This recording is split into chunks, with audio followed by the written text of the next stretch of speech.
Gessé Moreira da Moto, motorista do caminhão, como é que foi? Você desviou? Como é que foi na hora, Gessé? Não deu tempo para ir para o acostamento e ele jogou a traseira para a esquerda, voltou, jogou a traseira para a direita e bateu em mim.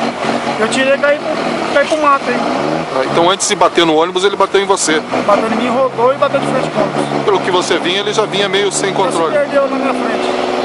Ele se perdeu na frente. E você deu sorte aí de escapar?